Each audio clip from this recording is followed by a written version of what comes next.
Bapak-bapak, ibu-ibu, apa kabar semuanya sehat? Kita ucapkan Alhamdulillahi Rabbil Alamin.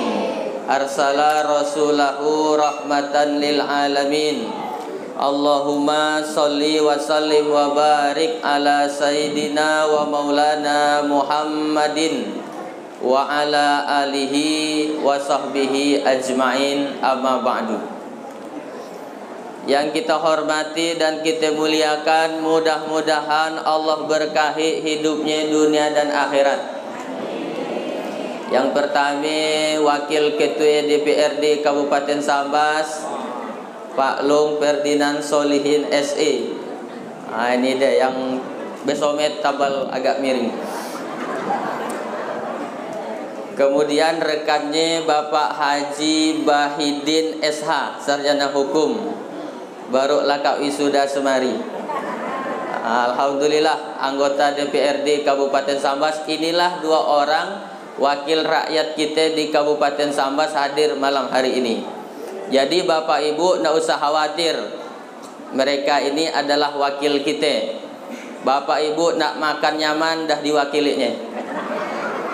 Bapak Ibu nak pakai oto mewah dah diwakilinya. Bapak Ibu nak keluar negeri dah diwakilinya. Nah, jadi tenanglah semuanya ya, karena dah diwakilkan. Dah kayak gitu deh. Kemudian yang kita hormati guru kita, orang tua kita, Ketua LPTK Kabupaten Sambas, Ayahanda Insinyur Haji Hasanusi MH. Kita doakan mudah-mudahan beliau panjang umur sampai kira-kira seminggu nak kiamat lah. Lama gila, tapi mudah-mudahan panjang umur dan sehat tentunya. Karena kalau cuma panjang umur, penyakitan nyusahi orang. Kemudian yang kita hormati Ketua Masjid, Pengurus Masjid, Pak Haji Rusdi, mantan Kepala Desa Situ Dolok. Kemudian kita hormati, kita muliakan Ketua DPD BKPRMI, Badan Komunikasi Pemuda Remaja Masjid Indonesia, Pak Tam Jumiardi. Oh, Pak Romi, udah ganti kan? Tandaan mari tahu. Anabelah pokoknya suah lah ya.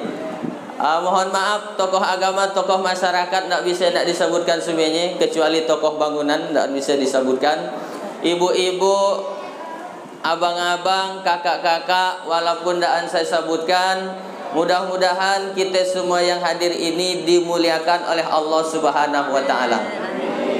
Amin ya Rabbal Alamin. Pengalaman saya jadi penceramah itu dah 19 tahun. Cara orang nak ngundang saya ceramah macam-macam. Ada yang pakai telepon ibu-ibu, Assalamualaikum Pak Ustadz. Waalaikumsalam. Bisa ke esok pegari Pak Ustadz kami pakai. Apa? Kita nak dipakainya Pak. Mangkeja ibu-ibu nih uan lagi ya. Nak dari pakailah sikit. Nak dipakainya. Lah kayak dia lagi ibu-ibu nelpon BKMT, Ustadz, mohon maaf, kayak bu, gimana cari manggil Ustadz? Lah manggil saya gimana caranya? Sabut 3 kali, datang tidak dijemput, balik tidak diantar. Rahasia antu jelangkung juga. Ada yang lebih parah, undang saya ceramah lewat SMS. Biaya SMS dibebankan pada penerima. Ketik yes jika setuju. Oh ya dah ambil modalnya ya. Nah, tapi malam hari itu saya diundang di Masjid Al Khairat, acara BKPRMI lewat Bang Rocky, ini lewat WA. Jadi ngundang saya ini gampang. WA, SMS, ndak ada perlu pakai proposal, ndak perlu pakai protokol, ndak ada. Pokoknya asal sampat sehat datang saya. Tujuannya apa? Tujuannya adalah untuk silaturahim. Kalau kita rajin silaturahim, orang jadi kanal dengan kita, nanti mati di akhirat, masuk ke dalam surga, si an bapak ibu melihat saya, maka pasti bercari. Kemanilah Ustadz Hatoli, padahal dulu waktu di dunia dia penceramah tang si an dalam surga. Di akhirat cuma ada 2 tempat undaan surga, pasti di. Jadi saya letaknya di Munsian, saya di surga nanti Bu, Pak, tolonglah cari saya di ruang VVIP. Saya kan Ustaz. Saya dengan Pak Ning Hasanusi nanti di surga Firdaus insyaallah. Sombonginnya ngomong gaya Pak Ustaz. Iya bukan sombong, tapi memang Rasulullah menyuruh kita, kalau kalian berdoa minta surga, mintalah surga yang paling tinggi. Allahumma inni as'aluka jannatal firdaus. Ya Allah, masukkanlah kami ke dalam surga, surga yang paling tinggi bersama Nabi Muhammad, yaitu surga Firdaus. Mudah-mudahan di akhirat nanti kita masuk surga semuanya. Yang di dalam masjid yang sagian ramai itu di akhirat masuk surga semuanya. Kecuali yang di luar. Yang di luar nanti nyampe juga ke surga, tapi di teres surga lah insyaallah. Yang penting kan nyampai daripada masuk neraka. Ibu bapak yang dirahmati oleh Allah Subhanahu wa taala, saya tadi datang ke situ sebelum isya kurang lebih 10 menit nak azan isya saya dah nyampai. Tapi karena saya lihat masih sepi, saya lewat ke masjid Segedong. Jadi saya sembahyang isya di sini, laka salat isya langsung ke situ. Saya kira dah ramai. Rupanya begitu saya datang, sedikit lalu orang. Masih yang nyandar-nyandar Edi yang tadi yang nyandar. Dalam hati saya itu dinampaknya yang dengarkan ceramah. Ternyata ramai malam hari itu hadir. Insya Allah siapapun yang datang ke situ, setiap langkah kaki, ayunan tangan, hembusan napas, detak jantung, kedipan mata, semuanya tercatat sebagai ibadah di sisi Allah Subhanahu wa taala. Cuma masalahnya malam hari itu pengajiannya BKPRMI, Badan Komunikasi Remaja Masjid Indonesia. Tapi saya lihat yang Uwan pun ramai. Yang dah diintai malaikat maut pun ada.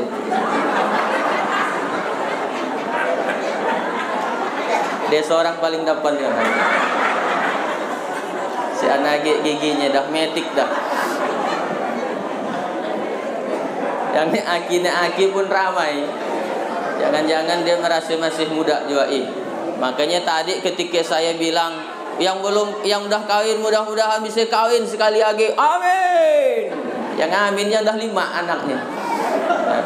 Arti dia nak kawin sekali lagi nampaknya. Ibu bapak, pertama yang ingin saya sampaikan adalah kalau masuk ke dalam masjid, maka duduk dalam masjid, niatkan iktikaf. Niatkan iktikaf. Gimana niatnya? Nawaitul iktikafa fi hadzal masjidi lillahi ta'ala. Hafal ke Bu?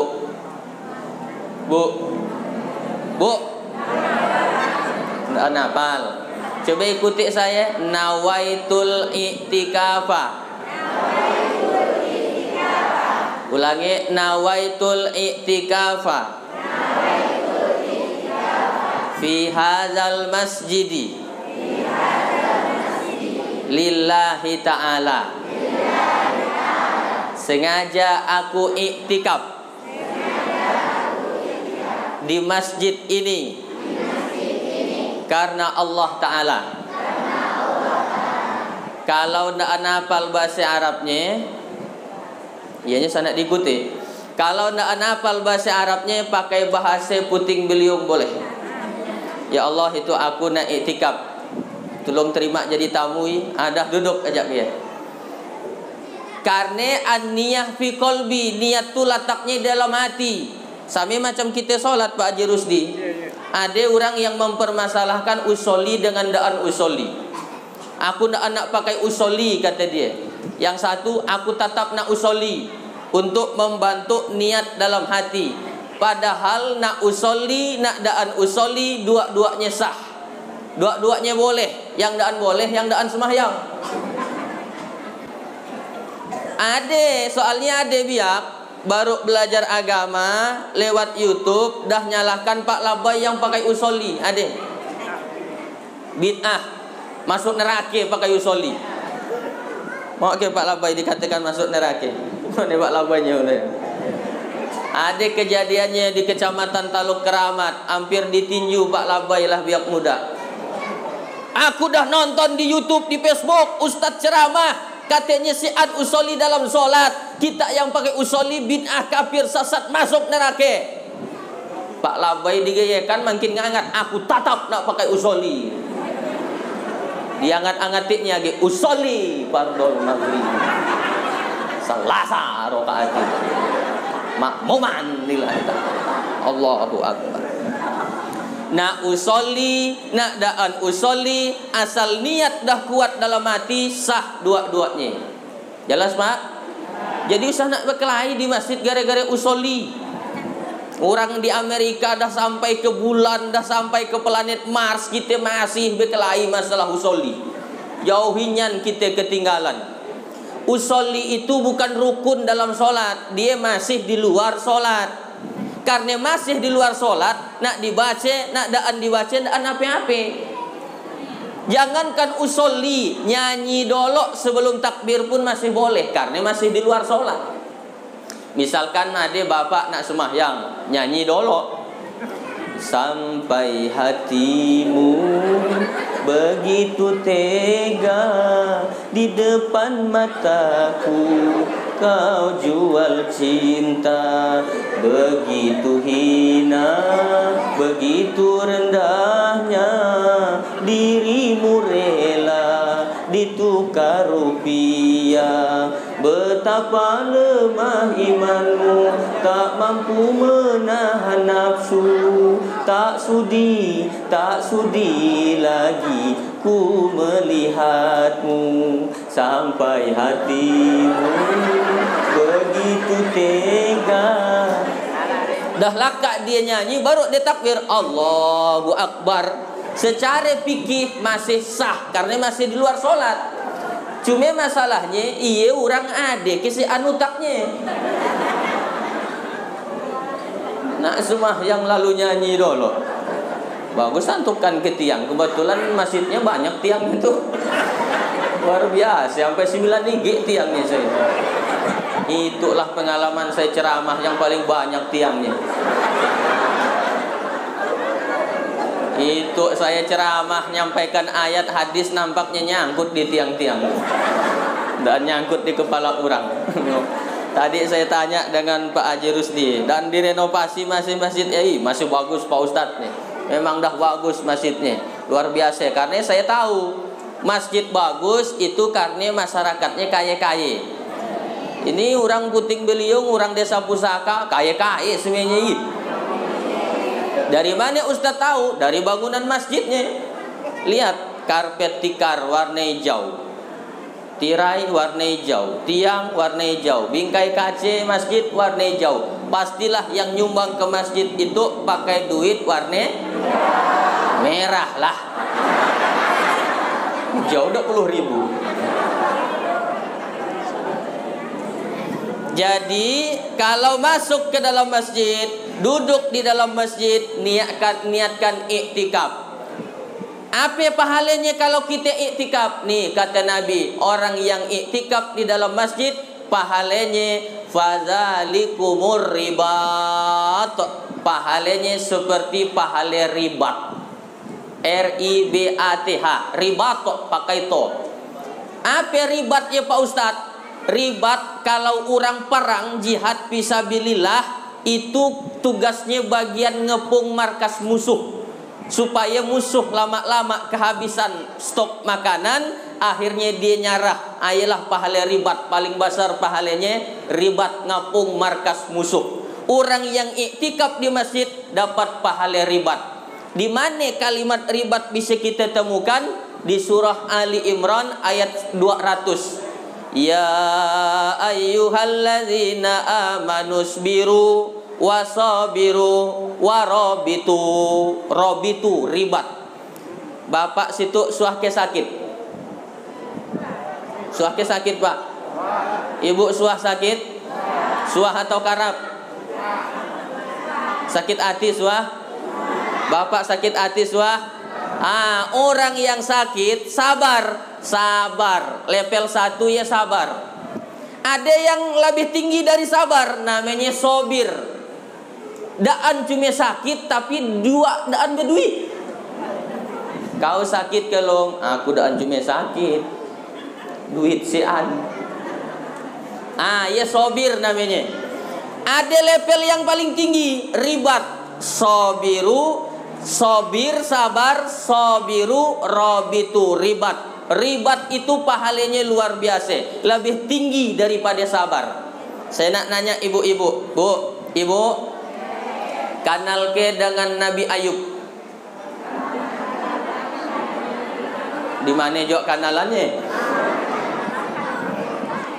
Nabi Ayub di antara nabi yang kaya adalah Nabi Ayub. Ada nabi kaya namanya Nabi Ibrahim, kaya. Dia suah kurban, bentar lagi kan raya kurban nih. Nabi Ibrahim pernah kurban unte 300, kambing 1000. Unte 300, kambing 1000. Saya seumur hidup saya belum suah dengar ada orang kaya di Kabupaten Sambas sekali kurban sapi 300. Belum suah. Yang suah saya dengar sekok. Ia pun kurus. Yang banyak duitnya ini macam Pak Long Solihin, Ferdinand, Pak Bahidin, banyak duitnya ya. Kalau kita lihat hari raya Idul Adha, motong apa deh? Ayam udah masuk kurban. Nabi Ibrahim kaya, dipotong unta 300, kambing 1000, dagingnya habis dibagikan kepada fakir miskin. Malaikat memuji, manusia bangga. Apa kata orang waktu ya? Hebatnya kau Ibrahim, sekali kurban unta 300, kambing 1000. Apa kata Nabi Ibrahim? Jangankan unta, jangankan kambing, andai aku punya anak disuruh potong, kata Allah, ku potong anakku. Kata Nabi Ibrahim, karena waktu ya belum punya anak, jadi ngomongnya nyaman. Sami macam orang kampanye. Saya dah nyindir Itu kan cerita Nabi Ibrahim. Emang dah naluri manusia, Pak. Mun belum jadi saya akan. Ini kan ya. Tapi malam hari itu dugaan saya salah. Ternyata Pak Ferdinand, Pak Bahidin memang tepat dengan janjinya. Betul, Bu? Dari betulnya tang tak yakin nambah. Kita doakan beliau ini adalah orang baik semuanya. Amin. Nah, kata Nabi Ibrahim, jangankan unta, jangankan kambing, anak sekalipun akan kusembelih kalau Allah suruh. Nah, ternyata Allah kabulkan. Dapat anak disuruh sembelih oleh Allah. 68 tahun Nabi Ibrahim minta doa anak yang soleh, baru Allah kabulkan. 68 tahun, Pak, baru dapat anak. Makanya yang baru nak 5 tahun nikah belum punya anak, usah nak putus asa. Nabi Ibrahim 68. Kalau udah 68 belum juga dapat anak, boleh buka cabang. Biasanya buka cabang lebih maju. Itu dia. Akhirnya kata Allah, sembelih anakmu. Anak 68 tahun diharapkan, agak lucu-lucunya, agak ngereme, tiba-tiba Allah suruh potong. Mun kita disuruh motong anak, mau tak, Bu? Mana sanggup kita? Nabi Ibrahim sanggup. Makanya anak cuma satu-satunya. Ya mun anaknya ramai, tinggal kita cari mana yang paling sosok. Paling sosok ya. Itu tangkap, potong. Itu anak cuma seorang Mbak. Tapi udahlah, karena perintah Allah, akhirnya tetap dikorbankan juga.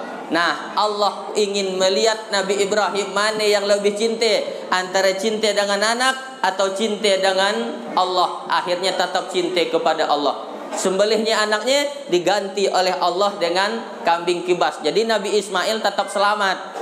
Jangan sampai itu berarti kan nak potong anaknya, anaknya tetap hidup. Jadi Nabi lakaya diberi agi anak namanya Ishak. Artinya apa? Orang yang mendekatkan diri kepada Allah pasti rezekinya dijamin oleh Allah.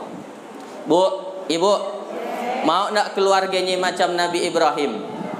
Anaknya soleh, bininya solehah, mau ndak? Tapi Nabi Ibrahim bininya 2. Dalam Islam, dalam sejarah kehidupan Islam, ade laki itu jahat, bininya baik, namanya Aisyah.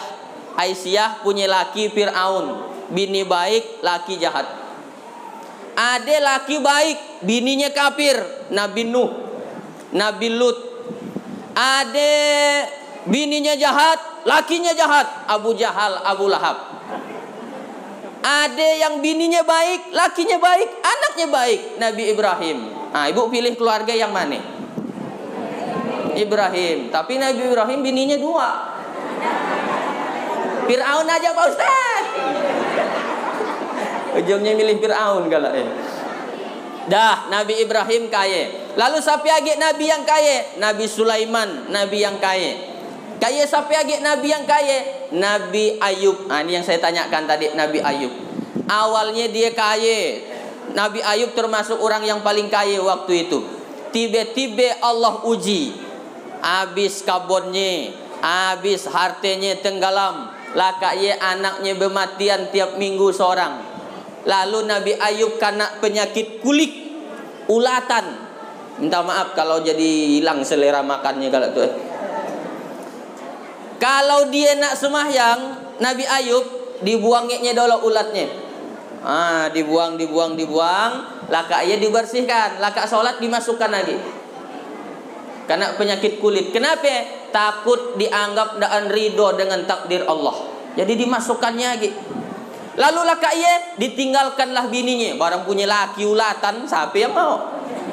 Bu, saya nanya ibu, mau ke punya laki ulatan? Jangankan ulatan, bau bangam pun tak mau. Jangankan sampai ulatan, bau buntu, bau pakung, bau haram lagi ya. Haram pakung biasanya. Bagas laki minum pun tak mau ibu nak minumnya biasa. Bang, minum dek. Karena Nabi itu begitu di rumah. Nabi kalau minumnya setagak, diberikannya ke bininya. Itu sunnah Nabi. Boleh dipraktekkan di rumah Pak. Sunnah, dia pahale. Kalau diniatkan nak nyontoh Nabi, minum setagak, berikan ke bini. Nah, dek minum lah kak, aku minum yo. Tuh bang, tang bulasing bang. Kayaknya gosok gigi dulu. Nabi Ayub yang udah begitu hebat ujiannya, harta habis, anak meninggal, bini pergi ninggalkan jauh-jauh karena penyakit kulit, masih berada di level sobir, bukan ribat.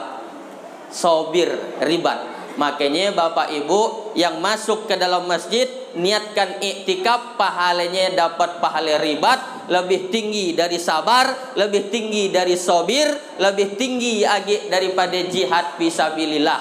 Jadi niatkan iktikaf Kalau dah iktikaf di masjid, apa yang kami kerjakan? Bisa dengarkan ceramah, bisa baca Al-Quran, bisa bertasbih, subhanallah, subhanallah, subhanallah. Lakak maghrib, nunggu solat isya. Kan dan nyampai 1 jam duduk dalam masjid, sana ngomongkan orang. Subhanallah, subhanallah, subhanallah. Mun ada yang nak ngajaki ngawan ngomongkan orang, Pak Haji Rusdi, kedengarannya pelak kampung kita dah mulai anak dia. Subhanallah, subhanallah, subhanallah.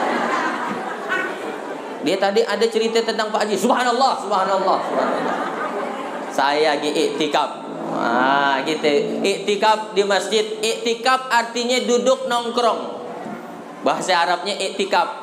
Kalau kami nongkrong di kafe, ada ke pahalanya. Di kafe sian pahalanya. Tapi dosanya pun sian juga. Tergantung apa yang ada di kafe. Jangan sampai nanti biak-biak muda, Pak Ustadz, kami jadi remaja masjid di masjid tolen ke? Ndaan juga. Boleh ke kami di kafe? Boleh. Kafe tempatnya hukumnya mubah. Mubah tuh artinya boleh. Jangan sampai ada ngomong di masjid berpahala. Kalau di kafe masuk neraka. Yang betul di masjid berpahala, di kafe daan api-api. Itu yang betul motivasi orang. Kalau di masjid berpahala, di kafe masuk neraka, daan juga gaya. Karena tempat yang mubah dalam dunia ini, dalam Islam ini luas. Badan boleh di kafe, badan boleh di rumah, badan boleh di kantor, badan boleh di pasar. Tapi begitu azan berkumandang, Allahu Akbar, Allahu Akbar. Bro, dah kita cari masjid, kita semua yang berjamaah. Mantap, iya di baru remaja masjid yang senginyan-nginyan.